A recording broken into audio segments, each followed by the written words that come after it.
La situation sécuritaire dans la partie est de la RDC a fait objet de la majeure partie des échanges entre les membres des commissions sécurité et défense de l'Union européenne et ceux de la RDC, conduite par Bertrand Mobondi. Les deux parties ont également évoqué les raisons de la présence de ces délégués de l'Union européenne en RDC. En outre, la question sur le renforcement de la diplomatie parlementaire entre la RDC et l'UE a été également passée aussi au peigne fin.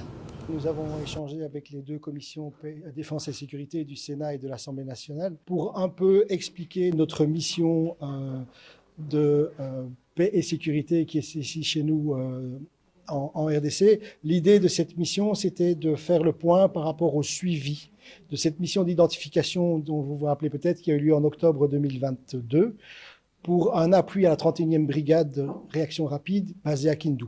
Et donc la mission qui est venue expliquer aux deux commissions défense et sécurité ce qui était prévu dans le cadre de cette mission de travail et de suivi et quelles étaient les prochaines échéances, mais également quels étaient les engagements des uns et des autres par rapport à cette mission et par rapport à ce suivi.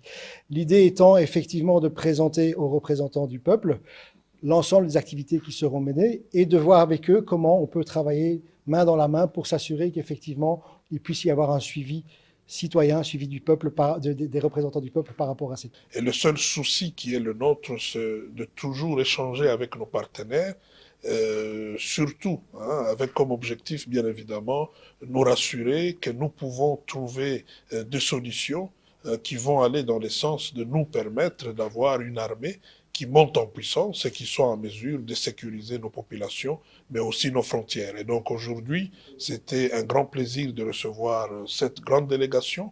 Nous avons échangé sur un accord politique qui avait été pris. L'Union européenne, à l'unanimité, les États membres ont accepté de nous soutenir. Et je crois qu'aujourd'hui, c'est le début pratiquement de la concrétisation de cet accord sur terrain.